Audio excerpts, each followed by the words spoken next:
Good evening, you're watching India Today. I'm Preeti Chaudhary. For the last 35 years, India Today has reported on the fight to save India's only wonder of the world. Ever since the country's longest and perhaps the most difficult legal struggle to rescue heritage from pollution started in the Supreme Court, rarely, very rarely does history give a second chance. And we again take this opportunity to stand up, face facts, speak out, and hopefully change course.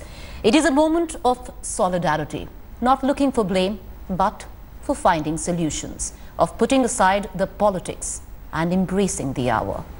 Our democracy shows the collective strength of engagement to find innovative ways and create positive change. Can we save the Taj? Well, we at India Today say yes, we can. And this is going to be our cover, which hits stands this coming Friday. We hope you too believe that you can save the Taj.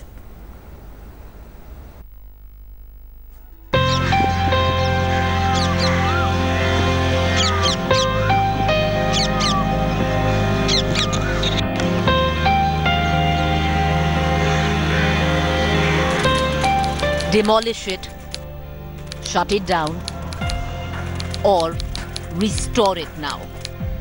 But perhaps you do not care. Scathing words by India's top court, exasperated by the government's inertia over India's monumental inheritance, the Taj Mahal. The Supreme Court stepping in to play the role that the government, the state of Uttar Pradesh, and the ASI has failed to do. Uttar Pradesh is not bothered. No action plan or vision document has come yet. Either you demolish it or you restore it. We want you to give us an action plan of what you propose to do. We will hear it and finally dispose it. If it has to be shut, let it be shut, said the top court bench monitoring measures to preserve the Taj.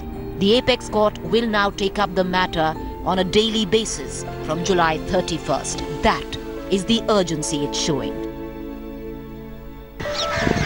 Sadly, not the government. The slow rot of this World Heritage Site has been documented and ignored many a times over. But now the findings of the latest study by IIT Kanpur has sounded a death knell that tolls not so far off in the future.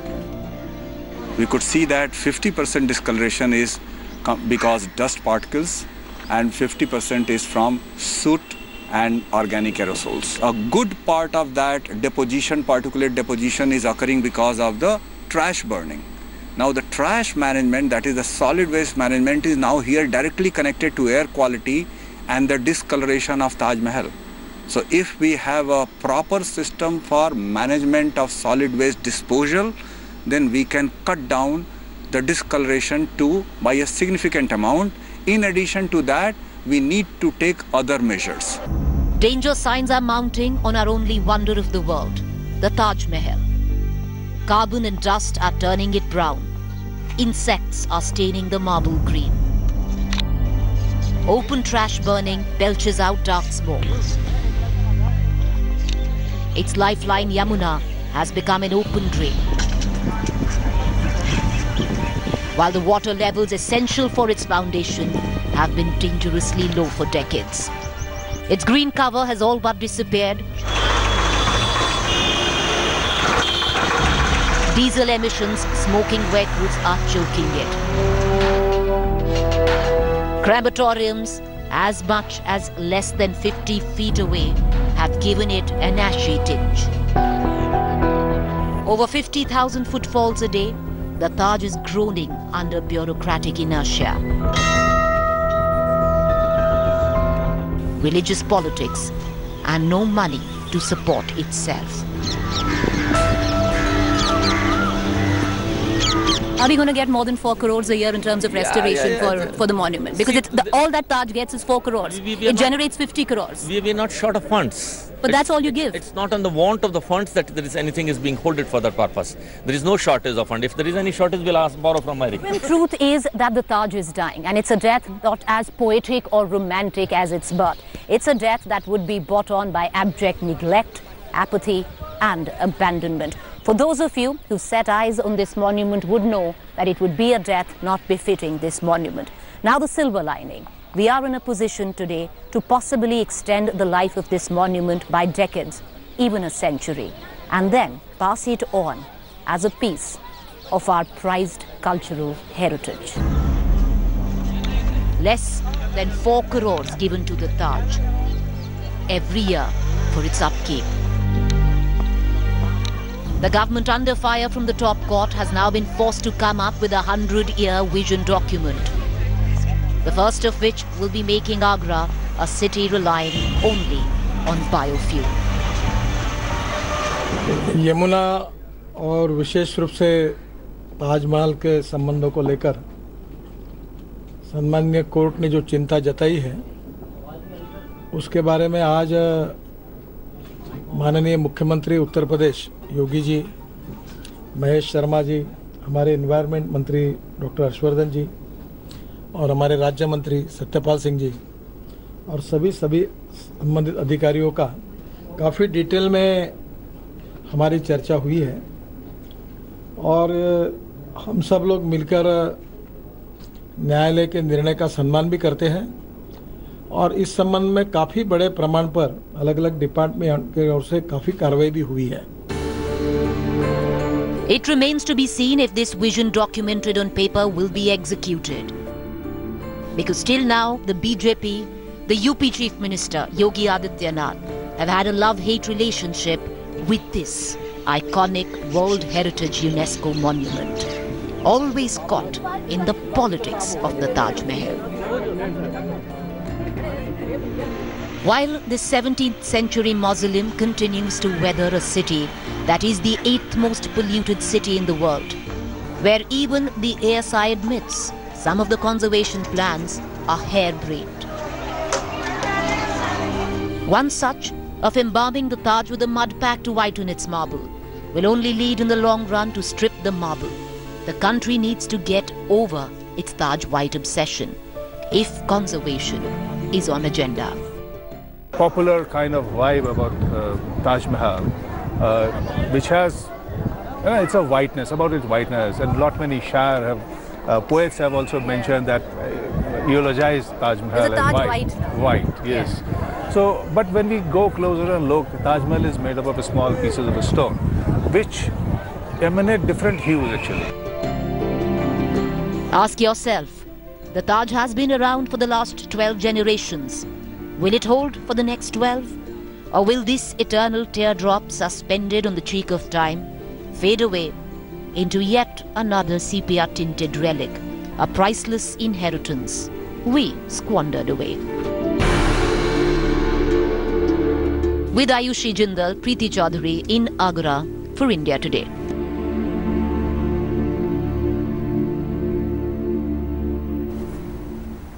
There's a reason why, as we Indians are standing on the precipice of possible history of what we can do to save our history, why you possibly might want to get your hands on the edition of India Today, which releases on the 20th of July this Friday, to know exactly what possibly is wrong, what the government is not doing, and what can be done. I have our panelist with us to debate this further. I have with me Damayanti Datta. She's been my colleague. She's the executive editor of India Today. She and I both visited the Taj about a month ago. Many visits later, we've come to this special campaign. Of course, spearheading the campaign in the studio with us are also Rana Safi. She's a historian. She's going to give us the historical context of it. A.K. Sinha, former superintendent archaeologist, is also with me. Aman Sinha from the Bharatiya Janata Party is going to join us in a short while. We have Muhammad Khan from the Congress. Damayanti, of course, with me. And we have India Today Group Editorial Director Raj Chingappa. Raj, you know, before we get into the entire debate, why must people buy this edition or look into what is wrong with the Taj and what can be done? Well, as you put it, it's the moment of reckoning. This is the moment of truth. If you do not act now, you will lose this magnificent monument, which India is known for, the iconic monument, forever. It has reached the tipping point. And as we discussed it, and Damayanti came up with the idea to do this report, the more we saw the more we realized that this had to be a group effort. And it was actually Arun Puri, after we kept the cover story, said, let's do it all around, television as well as print, to go in there, because it is such a serious problem that it requires national attention. And as we've highlighted, and as you've highlighted as well, there is serious issues that need to be tackled, whether it's pollution of the Yamuna, whether it's the pollution of the air itself that is yellowing the Taj, the green cover being stripped. And the fact is that the Supreme Court, the highest court of this land, has come down so strongly. I don't think you could ever have harsher words than that for the government to sit up and take note when it says either restore it or destroy it. I think that's the trigger. You know, Damayanti, that's what I'd bring you in, because you and I, you know, we've visited Taj now at least 4 or 5 times. We've spent days there trying, you know, to talk to a lot of people. Since the economy, yes, you know, that economy which actually subsists around the Taj.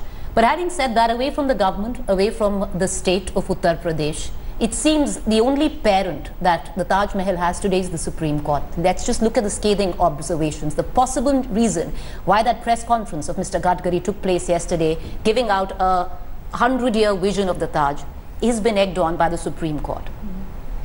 Absolutely. And you know, this has been going on since 1984, when MC Mehta, environmentalist and lawyer, put in that writ petition. India Today covered it at that time, and the final verdict came in 1996, and ever since the Supreme Court has been monitoring a lot of things, almost everything.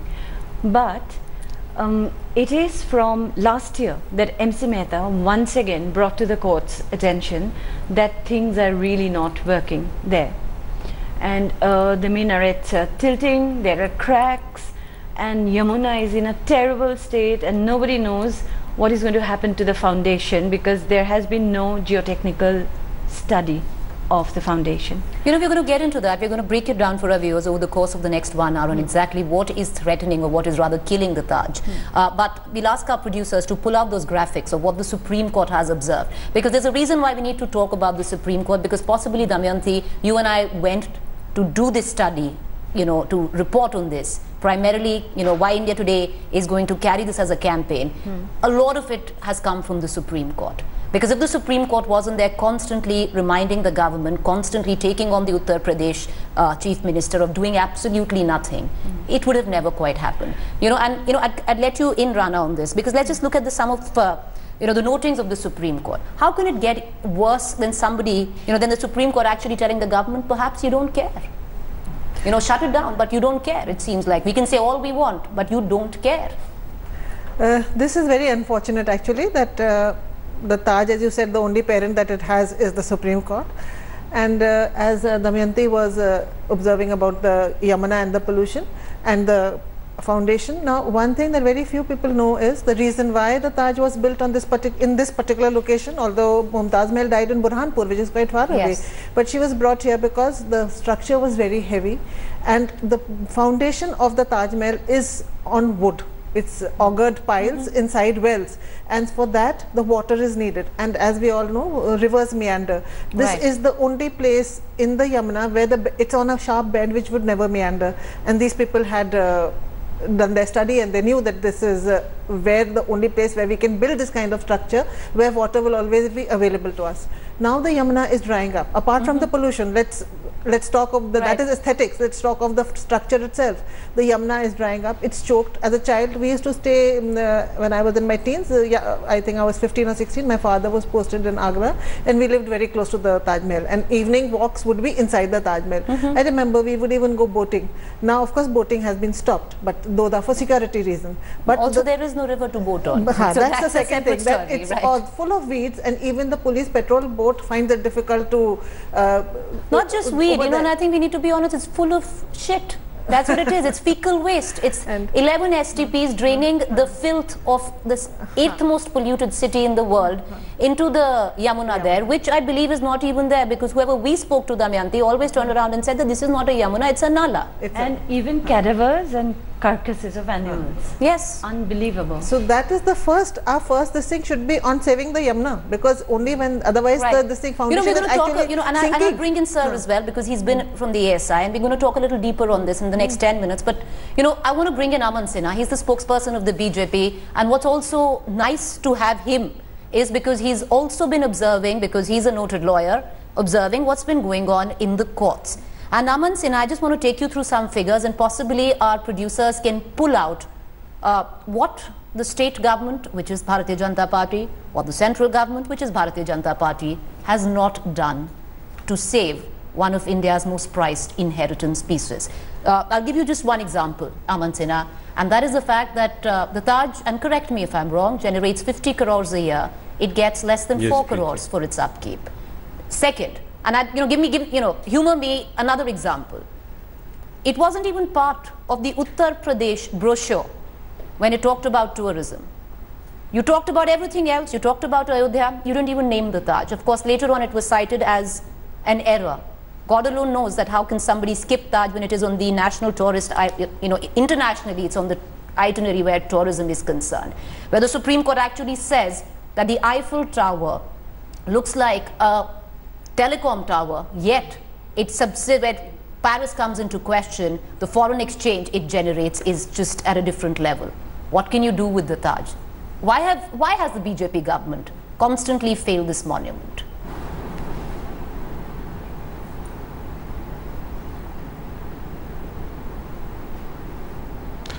No, Preeti, as I understand, restoring the glory of Taj is one of the top priorities of the government.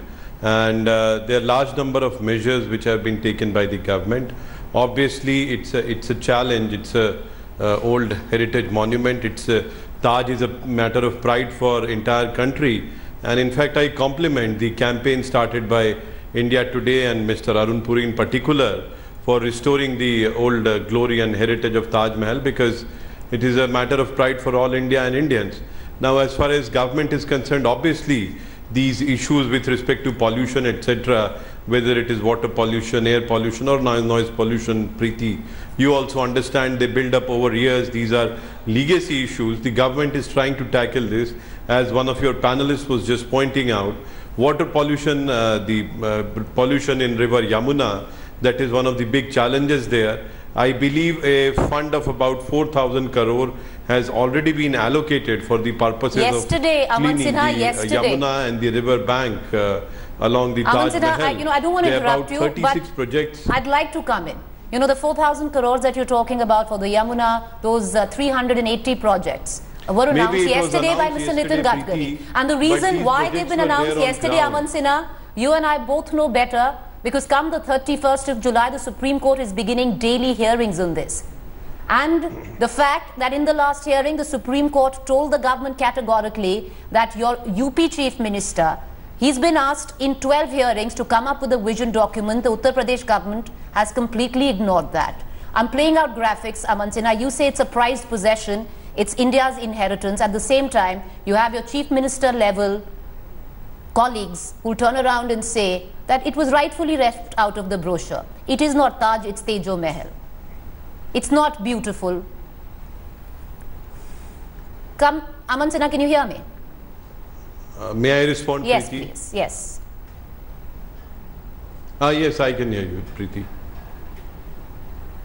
No, in fact, Preeti, there are several exchanges in course of arguments in court, and court always speaks by way of its judicial order. I do not think there are any such, indictment of the state government. But the fact of the matter is that we all need to do more for saving our heritage and glory of Taj Mahal. And therefore, I complimented the campaign started by India Today. I can assure you that the state government will do its utmost. When the matter comes up on 31st of July, we will have a comprehensive blueprint and a roadmap ready how to address all the issues comprehensively with respect to pollution issues and all the issues pertaining to Taj Mahal. Already large number of measures were announced yesterday also by Mr. Nitin Gadkari, and it is not as if nothing was happening, Preeti. There were number of initiatives which were taken. However, it's a challenge because the kind of vicinity in which Taj is, it has lot of high quantity of whether it is air pollution, noise pollution or water pollution. Aman Sinha, it'd be highly embarrassing if you're saying number of initiatives have been taken. No initiatives have been taken. And I can safely say we've been there and we're going to file reports over the series of the next few days. India Today will carry out a detailed investigative report as well. You can pick up this magazine on Friday. And why we say it with utmost confidence, Aman Sinha, maybe, you know, can you tell me, sir, how many STPs drain into the Taj? How many? How many open nalas drain into the Taj? Over the course of the next 3 days, we're going to count each one. And how each one of your STPs is not working. So yes, if you have decided to do something that is great, and that's where I will bring in Mohammad Khan. Mohammad Khan, better late than never, at least der aaye durust aaye. Yes, Preeti. Magar kitni der se aaye? I was listening very intently to the debate, Preeti ji. Your stellar panel has already made some fantastic points, so I'll just summarize and add to them. Ms. Datta began the debate by rightly beginning with the judicial history of the Taj from 1994. At around the same time, I would add that the Supreme Court also laid down the public trust doctrine, which reminded us that monuments such as this and the country that belongs to us are held in public trust by the government. We own these, and the government is accountable to us for its upkeep. Number two, I would add to what Raj Chengappa Sahab said by saying that, have you noticed that every single head of state who visits India, almost every single head of state without exceptions, makes it a point to visit the Taj. It is an inalienable part of their itinerary that speaks volumes about the cultural capital that the Taj enjoys. Number three, Preeti ji, you rightly pointed out, there's some sort of strange, narrow agenda that these people have sought to serve over the last couple of years, where Sangeet Som and the Chief Minister have made all sorts of absurd statements and tried to pull the Taj into their own personal politics. No party before them has done this. And the fact that they do this now speaks volumes about the kind of, how bankrupt they are when it comes to discussing agendas. So I will simply say this to you. You have been asked by the Supreme Court to step up. That is why Gadkari ji very hastily cobbled together a policy and presented it before the people. I will simply say this to you. There are examples where we have brought in experts from across the world, people who enjoy great renown and credentials in these fields. Please bring them in, create a commission and present that report before the public. Get experts in, because clearly you are not up to the task. And you have no political will. All right, before we go into a break, I'd like to bring in Damayanti, who has a question. Mr. Khan, I'm just coming in. My colleague who's filed the story for India Today, which of course all of us have gone ahead and investigated. Damayanti wants to come in to ask you a question. Yes, Damayanti. I have to point out that it's not just the current government. Yes. Every government since 1947 have not done anything for the Taj. So, Mr. Khan, it's a little rich coming from you to give out sermons on conservation of Taj to the Bharatiya Janata Party. I will simply say this, Preeti ji, on a lighter note. Please ask me this question again in 2019 when we are in power and these people have spared us. I'm sure we will make amends. But as of now, since we're not in power and we're in opposition, we must be responsible and ask these people these questions. All right, so what we're going to do is, we're going to go into a quick break. Now, a lot has been said about the color of the Taj. Decades ago, there used to be actually a shade called the Taj White. Of course, that pearly, beautiful white finish of the Taj is no longer there. So no, the Taj does not look like this anymore. What it looks like is a strange ashy color that it has acquired over decades. Decades of weathering a city which is the most, in fact, 8th most polluted in the world. Agra is the 8th most polluted city in the world. Now, carbon has been flowing in to the Taj, especially where vehicular traffic is concerned, where industrial pollution is concerned. It has a crematorium for decades now, which is less than 50 meters away from the Taj Mahal, less than 50 meters away. So one can well imagine the kind of pollutants that the Taj has been faced with. So this is what it looks like, a strange ashy color. However, now a lot has also been said by historians, by environmentalists and archaeologists that possibly the Taj could be caving in. Why do we say that? Is because the Taj might be built on the ground and that's the facade you can see. However, nobody's quite seen it, but textbook history suggests that as much as you see the Taj above the ground, there is a foundation which supports it below the ground. Nobody's quite seen the foundation yet. However, textbook history suggests that the first layer is wooden planks that are there. The second layer, which we are showing you, are the drainage pipes encased in mortar. The third layer which we're going to just take you through, has these hollow cylinders. It is through which the Yamuna waters used to be diverted, which would lead the entire structure to be stabilized. Let's also remind our viewers, the Taj is set to be built on a column of wells supported by the final layer, which you can see, and that is these massive wooden columns. Now, these wooden columns need to be submerged in water for them to actually support the Taj best. Now, this is what is being feared, that cracks might be developing in these wooden columns, primarily so because right outside what you can see, everyone can see. For decades now, the Yamuna, which is no more than a drain flowing behind the Taj, the water levels have been receding over years, which means that those cracks could have developed and the Taj could possibly be caving in. Now, that's one theory that is being feared.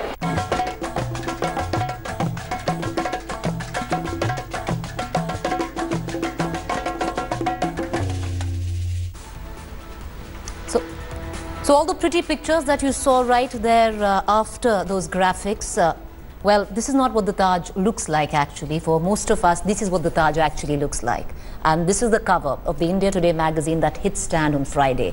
It's dirty, it's pathetic to go there, yet it's the monument of love.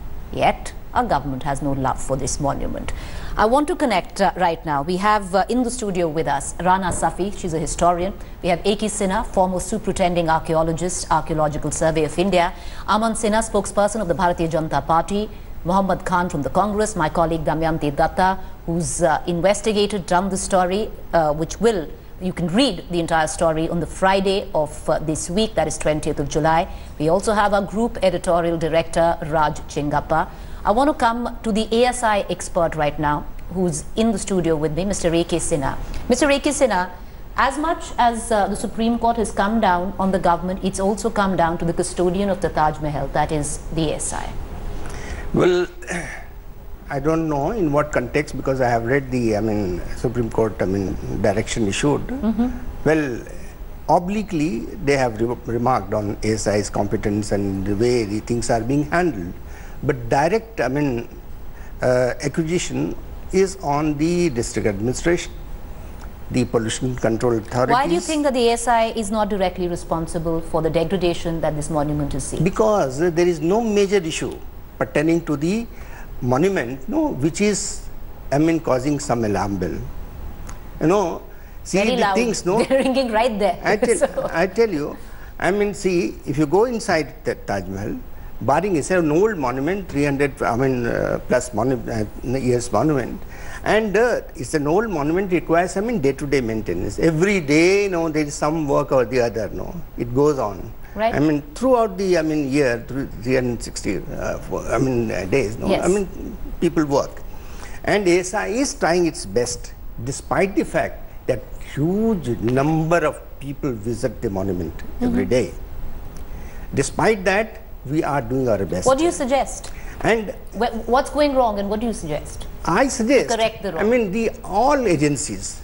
all agencies, whether they belong to state government or for that matter central government, they should join together. They should cooperate. So you're saying the ASI till now is ill-equipped without any backing from the state or center? Well, or you'd like to say that, but you can't say it. Insofar as, no, I can say it, there's no problem, and there's nothing to hide. Well, Archaeological Survey of India is understaffed. That is a major issue. We are required to work ourselves. We don't contract our works. We do our work. So you require large number of people, and conservation Professor Rana Safi would bear with me that it requires proper minute-to-minute monitoring when it comes to conservation. It is not any modern civil engineering work. So for that you require a good number of people, experts, experienced hands, good craftsmen who can produce similar nature or that level of perfection has to be maintained. But for that you require real kind of people. But where from ASI should get it? Whatever infrastructure is available, you have to do that. Basically, the government is not backing you in on this, and that's what has been... Surely.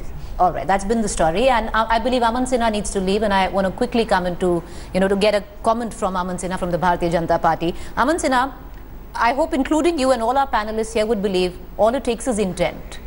The government has not had the intent till now. The fact is, in that 100-year vision document that you unveiled yesterday, will this intent be limited to a vision, or will we see something come out of it?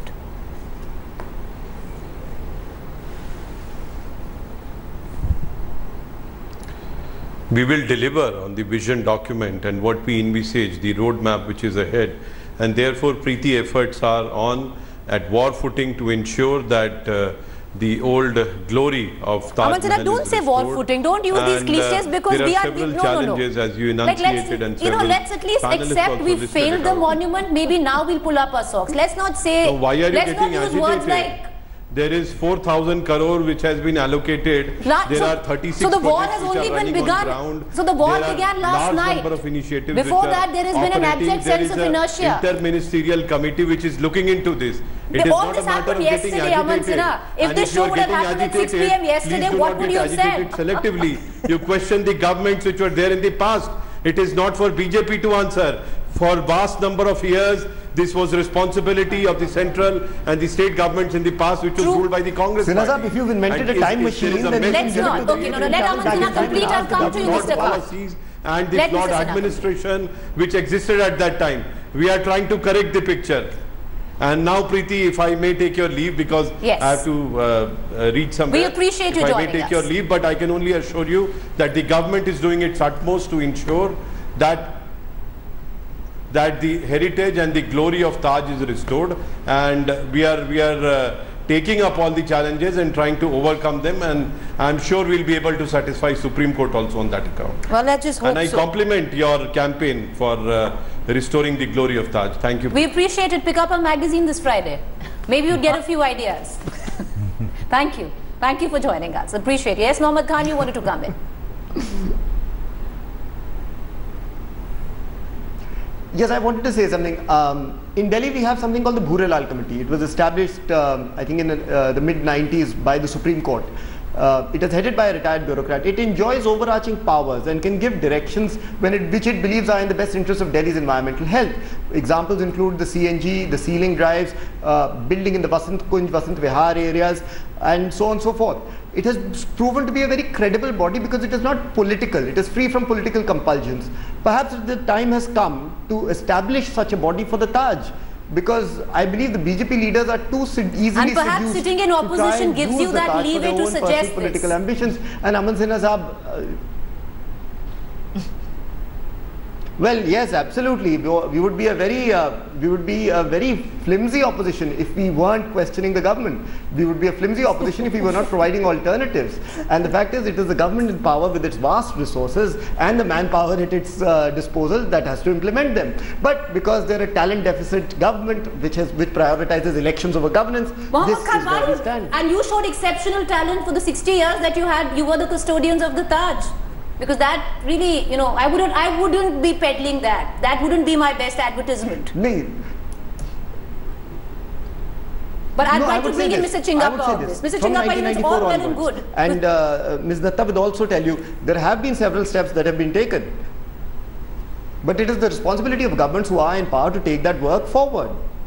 Mr. Chingappa, do you reckon, and we really hope that the narrative changes somewhere? Because it's not so much about politics, because you need to move beyond that. The politics of Taj now needs to change to the conservation of Taj. And if this narrative ends, only then that can begin. Well, I know there's a blame game on, and you can see it. Right. And clearly it's a monument of great neglect, great failure across many governments, not necessarily just the BJP. But currently, they are in power not only in the center and the state, and they are accountable. This government, the central government, has been in power for 4 years. Why is the Supreme Court continuing to use very harsh terms to describe what is happening? This government should have woken up much earlier. Right now, it's very good and heartening to see Mr. Gadkari and others come forward with a vision and other plans. It's not too late, and that's the good sign. There's a lot and lots to be done. As the ASI representative here was talking about, it's a multi-agency issue. The ASI is hamstrung. The state government is more interested in development rather than preservation, and as you rightly pointed out, even neglected in one of the brochures, this fantastic monument that attracts so many people. The central government is hamstrung in its own way, doesn't want to do, because after all, if you looked and the reason why this whole case has come up is the Supreme Court had declared this as the Taj tourism zone. Right. And there were a lot of measures that were supposed to be taken. This was 20 or 35 years back. 25 years to be, 1980 or so, mid-1980s, that was 86. And what have you done barring a few measures? There have been measures. It's not like there's been total neglect, but just not enough. And meanwhile, you've piled in a lot more people into it. Agra's population has exploded. You've put crematoriums where you shouldn't be putting. The smoke that is there, you can't even remove that crematorium out. You're going to push it further away. That's blackening the Taj. Then you look at the rivers. There is an interstate issue that is there. Haryana is blocking it at one front. You as you rightly pointed out, there are 72 drains that are flowing sewage into the Yamuna every day. I mean, you're not cleaning that up. Your sewage treatment plants are not working. There's not enough to clean that out. The fishes are dying, so insects breed. So you've got a whole range of issues. So you need to tackle it from various fronts. It's not just one department that is to blame or one government. There has to be a holistic approach, and that is why I think this campaign is very important, because this is something that we all have to own up now. We cannot keep saying the government is. It is time for us, all of us, to say this is a fantastic monument left to us by history, a monument of great love, and we're not showing love at all to it. And that's where I'll bring you in, Damayanti, and I'll get you in, Dr. Safi. Damayanti, of all the issues that you saw, that possibly even I saw, what do you think is the biggest threat to the Taj today? I think the Yamuna. You know, if the Yamuna dies, the Taj dies. Everything else you can take care of, but if the Yamuna, one of the historians was telling me that it was built there precisely because the Yamuna there's a curve, and it forms a lake, and so the pollution, the water could tackle it. That's why they did it there. So with the river gone, everything is gone. But the river is already gone, and that's where I'll bring you in, Dr. Safi, because you've documented a lot about the Taj. I've read a lot of your articles where you've spoken about the Taj. Most of it has also been the poetry around Taj. But over the course of the next few days, we're also going to talk about the poetry, because even if any head of state comes, it is the romance of the Taj which draws them there. But let's not talk about that today. But just purely on basis of conservation, and you've touched upon that earlier in the show, I want you to elucidate. See, conservation, as Mr. Sinha was saying, that ASI has very strict manuals. Now, as per the Marshall Plan, which was formulated in 1925, there's a strict division between restoration and conservation. ASI can only do intervention if they feel that it is needed, and they have to do it as is various condition. So as he said, that conservation is the main thing that the ASI can do. You cannot restore it, you cannot renovate it, you have to keep it as it is. As it is post 1857, once the British came, the Taj has faced a lot of danger, and this was one of the first monuments to use pietra dura, which was a technique that came in from Italy. And precious and semi-precious stones were used for the flowers. In fact, the flowers around the main mausoleum, that is the sarcophagus there, that has about 50 flowers, and each flower has 70 petals, and those 70 petals have precious and semi-precious stones. And these were documented in the 18th century by a lady called Fanny Parks. Now, they were taken out. They were actually gouged out because they were precious or semi. So you see that the pietra dura itself now looks vacant. It looks white, whereas it should have been multicolored as it was earlier built. The color of the marble has come down. इसको लोगों ने कहा था कि दूध से ज़्यादा सफ़ेद है. इस वक्त तो हल्दी वाला दूध लगता है. So these are the things that they are doing. That's what I'll bring. I'll bring in Mr. Sinha as well, because one thing that was told to Damayanti and I was that we have to get over now the white obsession with the Taj. The fact that we're putting this mud pack on it, it's actually counterproductive. See, I tell you, one major problem which the experts are to look into is the marble of Taj Mahal. Marble used in Taj Mahal is not of one kind, one type. We examined it way back in early 90s. There are 10 grades of marble used in Taj Mahal. In case one slab of Taj Mahal breaks down, what happens is ASI is supposed to replace it or consolidate it. So in place of replacement, we have to go to the quarry the best quarry, that is Makrana. I have myself visited Makrana to find out whether we are in position to get similar kind of marble for Taj Mahal or not. I found that the quarry which was being exploited for Taj Mahal, is no longer giving you marble. Right. It is difficult to do it.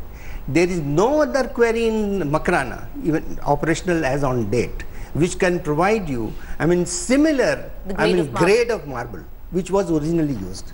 So in case when we are replacing it or changing that broken slab, we try to match it as far as possible, but still we can't claim that we are bringing the exactly similar thing.